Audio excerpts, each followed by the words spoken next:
आज हामी पुरानो नेपालको एउटा यस्तो कथामा डुबुल्की मार्दैछौँ जुन प्रेम, पहिचान र एउटा डरलाग्दो रहस्यले भरिएको छ।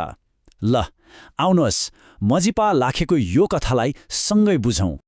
साँचो प्रेमले के एउटा डरलाग्दो सत्यलाई जित्न सक्ला?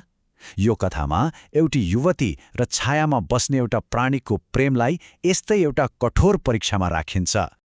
ल, हाम्रो कथा सुरु हुन्छ एउटा यस्तो प्राणीबाट जसको कुनै नाम थिएन। मान्छेहरू उसलाई चिन्थे त, तर केवल एक राक्षस वा उपत्यकाको रक्षकको रूपमा। सोच्नुस् त, ऊ मानव रूपमा थियो तर नाम बिना। संसारमा उसको कुनै पहिचान, कुनै स्थान थिएन। ऊ पुरै एक्लो जीवन बिताइरहेको थियो। तर हरेक कथामा एउटा मोड आउँछ हैन त? उसको जीवनमा त्यो मोड बनेर आइपुग्छिन् लस्सी। र यो भेटले त यस्तो घटनाक्रम सुरु गर्छ जुन उनीहरू दुवैको कल्पनाभन्दा बाहिरको थियो। जब लस्सीले सोधिन्, तिम्रो नाम के हो? ऊ जवाफ दिन सक्दैन। उसको त्यो मौनतामा लुकेको पीडा लस्सीले महसुस गर्छिन्। अनि उसलाई थप अप्ठ्यारोमा पार्नुको साट्टो उनले उसलाई एउटा यस्तो उपहार दिन्छन् जुन सायद उसले कहिल्यै पाएको थिएन, एउटा पहिचान।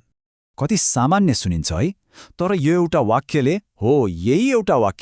त्यो नामहीन राक्षसलाई बालामा भाजु बनाइदिन्छ। एउटा व्यक्ति जीवनमा पहिलो पटक कसैले बोलाउँदा आफू भएको महसुस हुनु हो, उसलाई त्यस्तै भयो। अब उनीहरूको भेट संयोग मात्र रहेन, भाग्य जस्तै लाग्न थाल्यो।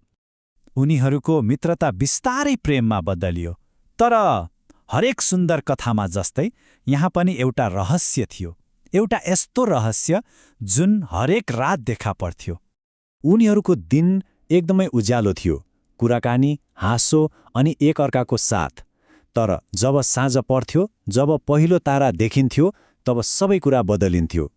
ऊ सधैँ बहाना बनाएर जान्थ्यो। उसको रात त्यो पुरै रहस्यले ढाकिएको थियो। सुरुमा त लस्सीले वास्ता गरिनन् होला, तर दिनौँ यस्तो हुन थालेपछि उनको मनमा प्रश्नहरू उठ्न थाले। आखिर ऊ कहाँ जान्छ? र एक साँझ उनको धैर्यको बाँध टुट्यो। अब बालामा बाजुसँग दुईवटा बाटो थियो, कि त चुप लागेर बस्ने, कि त आफ्नो जीवनको सबैभन्दा ठूलो सत्य बताउने। तर त्यो सत्य बताउनुको अर्थ थियो सायद आफूलाई बुझ्ने एकमात्र व्यक्ति लस्सीलाई सधैँको लागि गुमाउनु। लस्सीले उसलाई यस्तो आश्वासन दिन्, यस्तो वाचा गरिन् जसले सायद ढुङ्गा पनि पगाल्थ्यो होला। उनले भनिन्, म तिमीलाई आँखाले होइन मनले हेर्छु। यही वाचाले उसलाई त्यो हिम्मत दियो जुन उसले शताब्दीौँदेखि जुटाउन सकेको थिएन। र उसले सत्य बतायो। उसले भन्यो, म त्यो मानिस होइन जो तिमीले सोचेकी छेउ। म त एउटा राक्षस हुँ, यो उपत्यकाको अन्ध्यारोमा बाँधिएको एउटा श्रापित प्राणी। अनि त्यो केवल शब्दमा मात्र सीमित रहेन।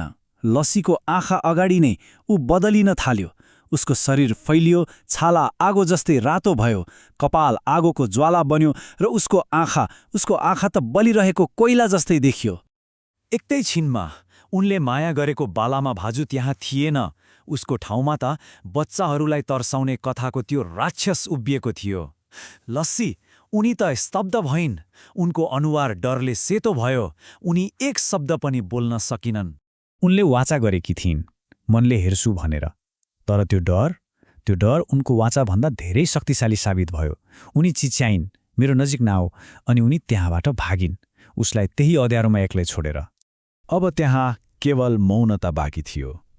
तर यो मौनता उसले शताब्दीौँदेखि भोगेको एक्लोपनभन्दा पनि कयौँ गुणा धेरै पीडादायी थियो।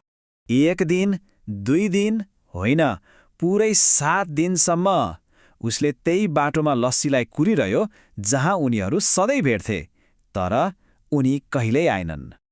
अनि उसको धैर्यले जवाफ दियो। उसले भोगेको पीडा अब असह्य भयो। शताब्दीको एक्लोपनले नदुखाएको मन एउटा प्रेमले तोडिदियो। उसले आकाशतिर हेरेर करायो। उसको आवाजमा केवल वेदना थियो। र हो, त्यही पीडाको क्षणमा उसले एउटा निर्णय गर्यो, एउटा यस्तो निर्णय जसले सबै कुरा बदल्नेवाला थियो। उसले रोज्यो लस्सीलाई, आफ्नो कर्तव्यभन्दा माथि, आफ्नो भाग्यभन्दा माथि, यहाँसम्म कि देवताहरूभन्दा पनि माथि। कथा यहाँ सकिँदैन। वास्तवमा कथाको सबैभन्दा ठूलो मोड त अब आउँछ। यसले हामीलाई एउटा गम्भीर प्रश्नको अगाडि छोडेर जान्छ, जब कुनै प्राणीले प्रेमको लागि आफ्नो भाग्यलाई नै चुनौती दिन्छ, तब त्यसको परिणाम के होला? के प्रेम साँच्चै यति शक्तिशाली हुन्छ?